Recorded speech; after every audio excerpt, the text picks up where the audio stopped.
Hey, Shuang Shan here. I hope you're enjoying Shopify Masters and have been inspired by our guests, but we know we can always do better, so we want to hear from you. We got this short survey that we would love for you to fill out. The address is easy to remember. It's shopify.com/survey.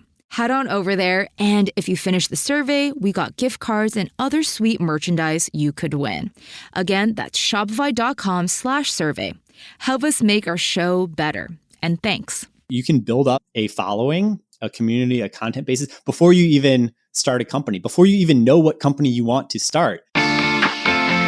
Hello and welcome to Shopify Masters, the podcast powered by Shopify, your companion for starting and building a business. I'm Shuang Shan, your host for today. So maybe you've heard of the keto diet. It's low carb, high fat, and aims to put your body into the metabolic state called ketosis. This is when you start to burn fat for energy and your body produces more ketones. Well, have you ever wondered if there's an easier way to produce more ketones? Well, that's what Michael Brandt and Jeffrey Wu wondered. Can it be as simple as taking a drink of ketones instead of adopting a whole new diet? Michael and Jeffrey started HVMN, or Health Via Modern Nutrition, to research and launch a ketones supplement drink. The journey started in 2014, and Michael is here today to chat about product development, community building, and how they are scaling this multi-million-dollar business. Thank you so much for being here today, Michael. Thanks for having me, and thanks everyone who's listening in. Looking forward to the conversation. Creating ketone supplements sounds like an extremely difficult feat. How did you even begin your product development process? Ketones are a really interesting molecule. They're a really interesting form of energy that our body makes already. People have known about it for a while. My journey of how I came into it was, I'm a computer scientist by background who got into biohacking, and from biohacking got into nutrition and started looking at what are the main drivers of performance, cognition, recovery, the main outputs that people care about from getting good endpoints from the food that they eat. And one topic that kept coming up is ketones, because when people are doing a low carb diet, they're trying to produce more ketones. When people are exercising, training for a marathon, their body is getting better at making ketones. When people are doing intermittent fasting, which has gotten really popular in different productivity circles, their body is making more ketones. So this word ketone kept coming up, and we've known for a long time your body can make a ketone. If you're drinking bulletproof coffee, there's certain things that you can do to make your body make more ketones. My co-founder and I, we asked the kind of simple but complicated question of, hey, why can't you just go drink a ketone then? If ketones are so cool, why can't I go to the store? Why isn't there a store online that has a ketone drink? So that was the initial question that led into our journey here. It's a really good question, and it's one that I'm sure so many people are happy that you've asked. So what were some of the first steps and some of the first research that jump-started the start of HVMN? Yeah. So rewinding the tape all the way back, my co-founder and I actually started a business in 2014 that was called NutroBox. And that was really popular nootropics. We were one of the first nootropics brands to take nootropics mainstream. So we were on Shark Tank. We were in the Wall Street Journal, Vice, Bloomberg. We really put the idea of nootropics on the map where, hey, caffeine works, 1 billion cups of coffee or drink every day. What can you stack on top of caffeine to get a better performance profile? That was our initial question, and NutroBox did extremely well. And then we started thinking more broadly around broader areas of human health and performance. I got into marathoning. I'm a semi-pro marathoner, run 6-minute miles for the marathon. We've got a big intermittent fasting group going where people do different intermittent fasting regimens, either daily or extended fasts.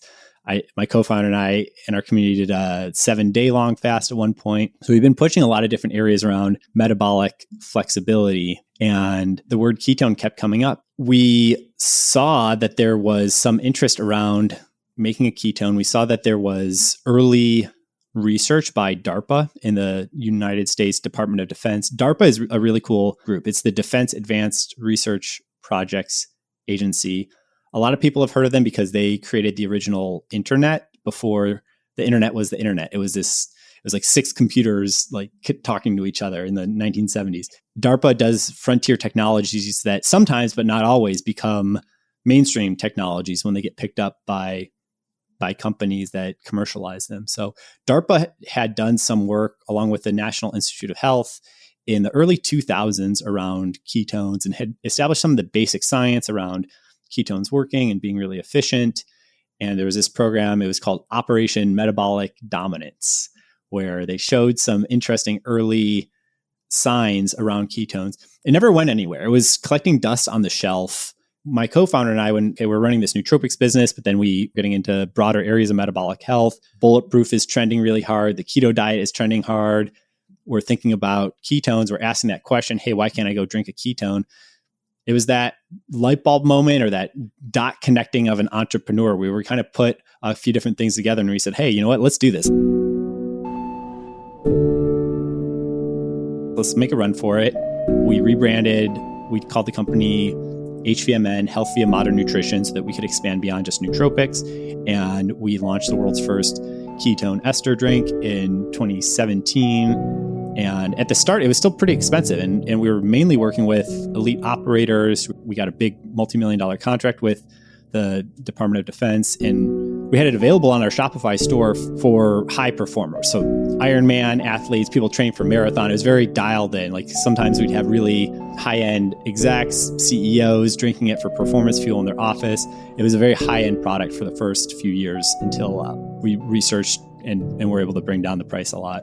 And speaking of dots connecting, it's very fateful about discovering this research because you end up having this huge contract with DARPA. So for fellow founders, maybe share about the process when receiving a large contract. How do you organize yourself so that you're using the finances in the right way, you're scaling in the right way, and you're expanding your production to meet the needs of this contract? Yeah, that's a great question. It's something that a lot of entrepreneurs chase down, is that you want a big government contract or you want a big order from Costco or Walmart or Whole Foods. And once that order comes in, it can be a blessing and a curse. It's like, oh my gosh, okay, now we got to go make it real. With the US government, at least with the military, in order to get that level of funding, there is a lot of budgeting and structuring that goes into that to begin with of, okay, you're applying for these funds. Where exactly are you going to allocate it?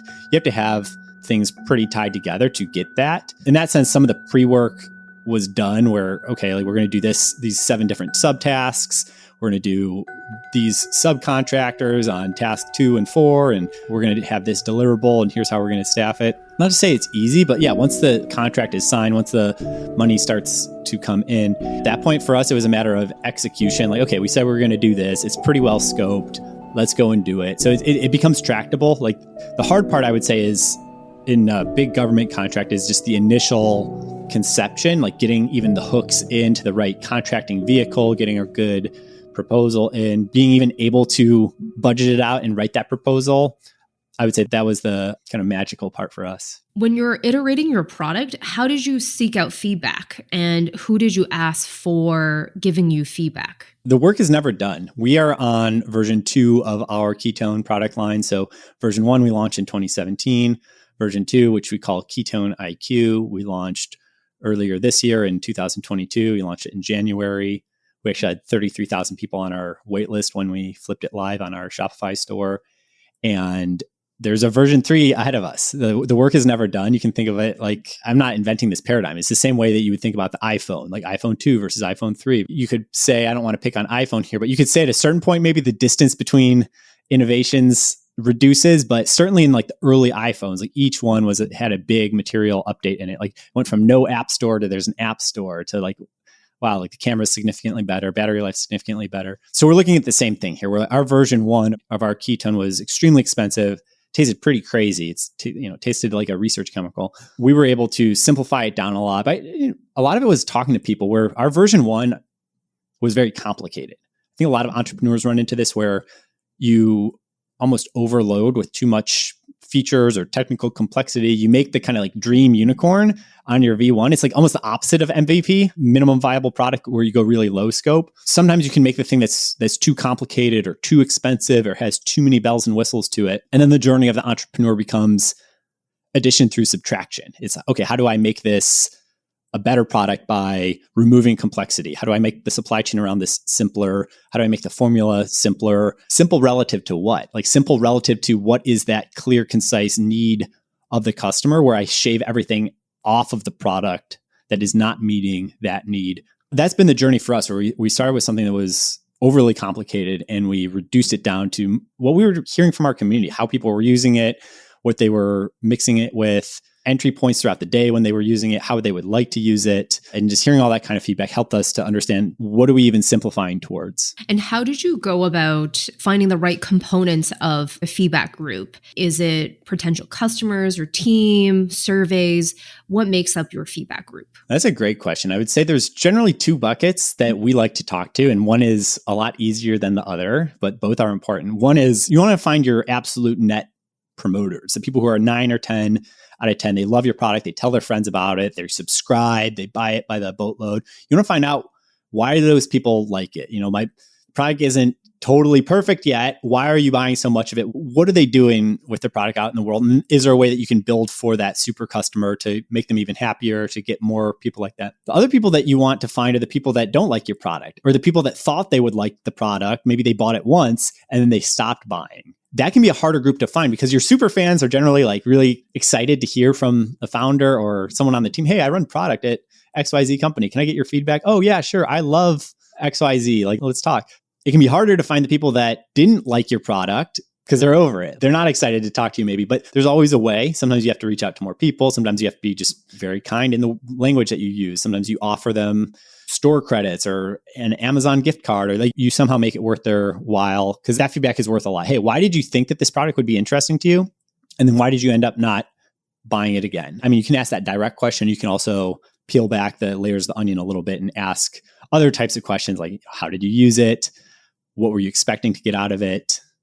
What did you get out of it? How do you tell your friends about it? You can ask those kind of sub questions to get at what their conception was of the product and where maybe there was a mismatch of expectations.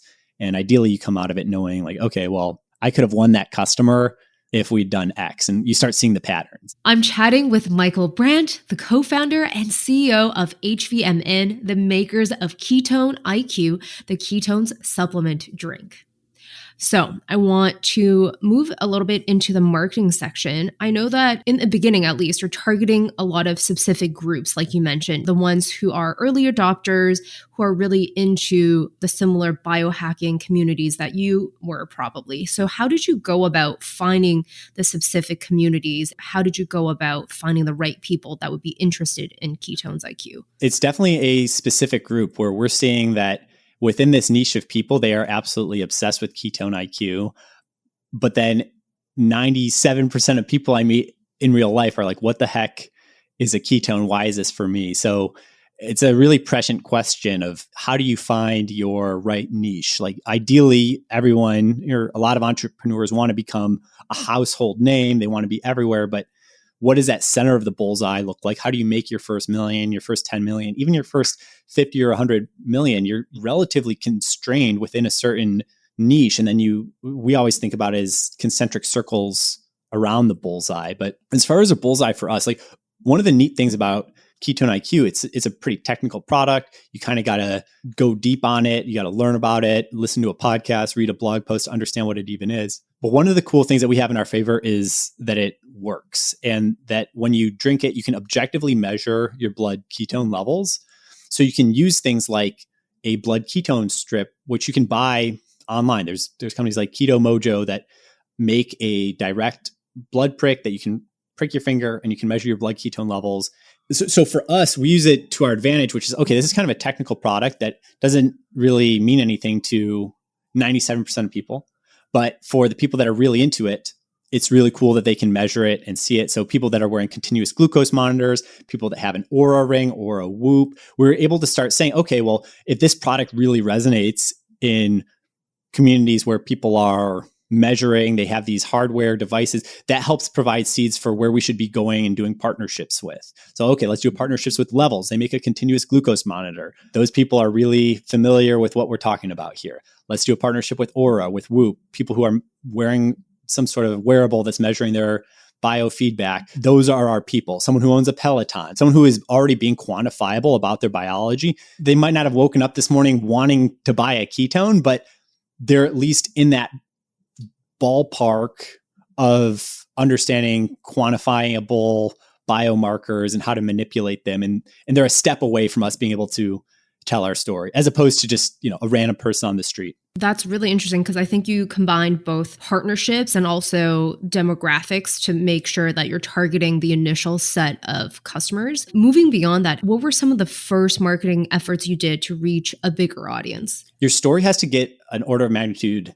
simpler. Your audience gets order of magnitude larger and your story has to get an order of magnitude simpler. Like our core audience, like with our V1 that was extremely expensive, extremely technical. It's like we had a 3 podcast rule on it where like no one is buying this like Navy SEAL super juice unless they listen to at least 3 podcasts that like deep dive on the biology, either from myself or my co-founder or our research lead, or there's a robust field around exogenous ketones. There's other researchers doing interesting work on this space. So we have this unofficial sense of that persona where there's this 3 podcast rule. They're going really deep. They're spending 90 minutes minimum to learn what is going on with the space. Well, now we're at a spot where I think people can get up to speed on ketones by spending, 9-10 minutes on our website, poking around and learning things.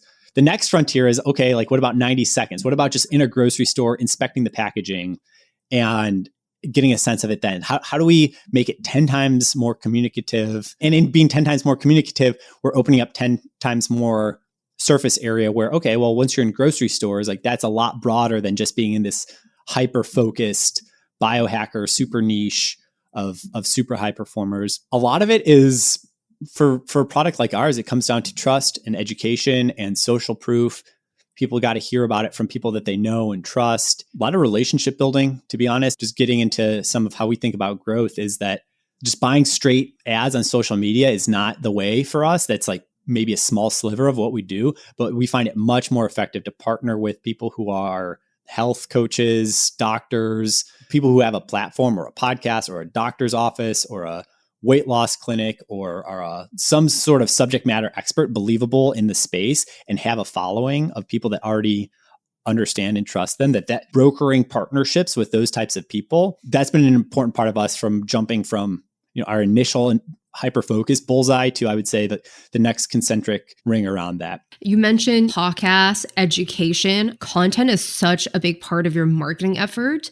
Tell us about the different strategies you have on education and content marketing. One thing that I always say to other entrepreneurs or people who are considering getting started in a startup journey is you can actually start the content and education and community before you even start a business. So if you're at a job, you can like keep your day job and you can start building a following. You can make helpful Instagram reels or YouTube videos or blog posts. You can get 10,000 followers on Twitter, 25,000 followers. You can build up a following, a community, a content basis before you even start a company, before you even know what company you want to start. You'd rather be in a spot where you have 25,000 followers, you test out a few different concepts and you see what resonates with your community. You'd rather be in that spot than like have the perfect, quote unquote, in your mind, perfect product and no one's around to sell it to. Like no one's interested. It's really hard to get the first 100 customers. So this is as a general way of thinking about it, content and community should always come first. And then you can see your community and your content in general is like a way to test bed, like concepts and areas where you have better or worse success at driving interest around topics that you care about as an entrepreneur. I love that. And I think that's extremely valuable advice, especially because audience, community, that's not built overnight. And it's something really important to starting any business. So excited to hear more, Michael. We'll be right back after this quick word from Shopify. Whether you're dreaming of starting your business or in the middle of scaling one, we know that building a business can be lonely at times. To bring fellow founders together, we've launched our merch store, Shopify Supply. From hoodies to socks, you can represent your hustle spirit. Check it out at shopify.supply. That's shopify.supply. And use the code PODCAST for 10% off your complete order, and you'll get free shipping within North America too. Happy shopping! We're back with Shopify Masters. I'm Shuang Esther Shan, and my guest today is Michael Brandt, the co-founder and CEO of HVMN. So you guys have actually moved into grocery stores. Tell us about the process of developing those relationships. I would say most CPG, consumer product goods entrepreneurs that I know have the opposite path that we have had, where it's really typical as a CPG food beverage company to start off in grocery stores and then at a certain point try to figure out how to start a Shopify store, how to build an online following. For us, it's been the opposite, where we've been digitally native and now we are figuring out how to be in real life, how to be in actual stores. I would say you always want to use what you have as a strength. Like, the grass isn't greenest on the other side of the fence. The grass is greenest right where you are. The grass is greenest where you water it. And if you are a digital brand and you're breaking into retail, what's awesome about that is that you have robust data already and you can pitch, hey, look, this is de-risked. Like, we're already making 7-8 figures of revenue on our product online. We already know who our customer is. We already did that testing. We're not going to waste space on your shelf because we're not sure, does this have product market fit? Does the messaging connect with people? Like, we already know that. Look, I can show you my Shopify dashboard. I can show you who's buying it where. I can show you who's buying it in your zip code. That has been a massive advantage for us as we've gone into brick and mortar retail, to be able to pop open the Shopify dashboard and show people, look, like, this is not just like a cool product concept. That, like, there's real customers here. We can drive those customers to your store, and B, there's more customers where that came from. Like, there's a whole big country out there. Like, not everyone has heard about us yet. Like, the same thing that worked to acquire the customers that we do have is going to continue to work as we scale. The same core message that's resonating on our current surface area is going to resonate in your store. You just have a lot of believability on you. A lot of times retailers like to look for prior signaling of an effect in the market. They don't want to be the first one to buy $10,000 worth of your product and then be left stuck with it. So being able to parlay your online success into brick and mortar store is a huge benefit that digitally native brands have. A lot of Ketone IQ consumption is about repeat purchase and getting into a habitual routine. So tell us how you've decided to package the product to help with this model of consumption. Yeah, that is a super astute question, especially for brand like ours, company like ours, where we invented something that's really cool technologically, and it's about mapping it to that exact ritual, that exact usage point. One concept that I read, it was years ago at this point, but that always stuck with me, is this concept of a category entry point. Like, when you think about Corona beer, you think about the beach. Can you drink Corona on your couch at home? Absolutely. Like, you can drink it anywhere. But they have implanted that they are the beer with a lime to go and enjoy it on the beach. That is really good definition of category entry point. That is a way you can think about for your own product, is what is the category entry point? When are people supposed to use this? And then working backwards from there. So for us, we thought about it and it was, hey, ketones can be useful all these different points throughout the day. It's a metabolic superfuel. We're all doing metabolism all the time. One thing that we've decided on strategically is to really focus the message on have it first thing in the morning. That is the category entry point. When you look at other brands that we respect that are in the just general supplement space, we borrowed inspiration sometimes from them and saying, okay, well, yes, like, you can have functional mushrooms at different points of the day, or you can have CBD or collagen or whatnot at certain points throughout the day. But having a concrete story, hey, take this with the sunrise, take this with your morning energy lift. Can you also have it other times of day? Sure. But really focusing our messaging around morning ritual, wake up, you just fasted overnight. Your metabolism is in a really good spot because of that overnight fast. keep it going, have some ketones, have some water, have whatever your morning supplement stack is, have a cup of coffee or a cup of functional mushroom tea, whatever's your thing. Like we want to be part of that moment in people's day. So then we develop all of our onboarding, all of our creative messaging, all of that packs into that. And we still always hold out. Like, look, if people want to have it other times of the day, if people want to double click or read the advanced level usage guidelines, we always offer that. But we've decided to be very polarized into, you got to have a single chief way that people are using your product, and the simplicity that you net from that. It feels like you're chopping off arms when you're not saying all the other things that you want to say about how, when, where, why to use your product. But I think that's the right decision, is to chop so that you can simplify, and then just trust that, the really pro users, the people that are really into it, they will double click in and they will figure out, oh, wow, turns out I can drink coffee also in the afternoon or also at 9 p.m. Like people will figure out, when they're really into your product, how to use it beyond your one category entry point. I think that also touches on pricing a little bit. I think the lowest denomination right now online is 3-pack. So it's a high financial commitment for someone to start trying it. So there's a tension between the initial first time user and also getting more repeat purchases. So how did you go about determining the pricing aspects of when you guys were launching this? Yeah, I love this question because we put a lot of thought into this, where you're absolutely right. Our current lowest price offering is $120, which to me at first sounded very steep. My intuition was to offer something way less, but we looked at the data and we collected some really interesting vantage points around it. And I'm happy with where the decision is for now, where basically when people find out about us, they're pretty excited about the product. And we have pretty high conversion rate, even at that relatively high dollar amount. And we're getting a lot of referral traffic. We're getting a lot of experts, health experts, coaches, that type of people, high trust, referring people in. A lot of these biohackers, this is their thing. They're down to spend. They have a $2,000 bike. They have kitchen cabinet full of all these other supplements. It's not a lot of money there. Could we convert more if we chop the price in half?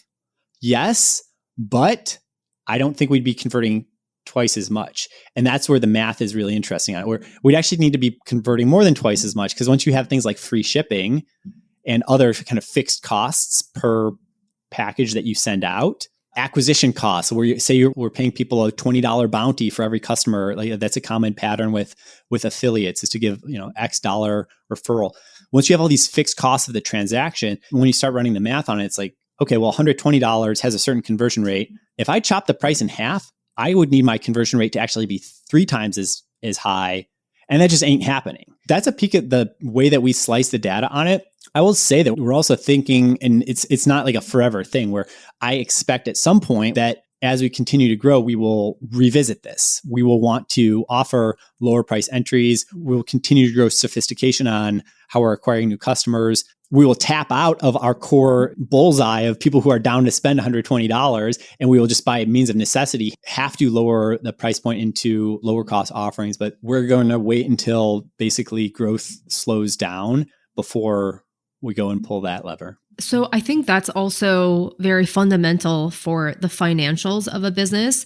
Starting a business, financials is such an important foundation. So what are some tips or metrics you think are important for founders to keep an eye on early to make sure that they do have a solid financial foundation? This is one of the things I love about Shopify, which is that there's a whole app ecosystem. One app I think is really cool is an app called Lifetimely, where they will show you your lifetime value of certain customers, and you can slice it in a bunch of interesting ways. Like if you sell multiple products, you can see, customers that start out by buying product A, what's their lifetime value, versus people that start out buying product B, what's their lifetime value. I like that app a lot. I think that's a really helpful tool, or if you don't use that app, just a general sense, some way of ascertaining the lifetime value per customer. And it continues to grow, right? If you just launched your product 3 months ago, you're going to have people that have been around for 3 months. You're going to have people who have been around for 2 months, and then people who have been around for 1 month. As your product has longevity on the market, you'll see richer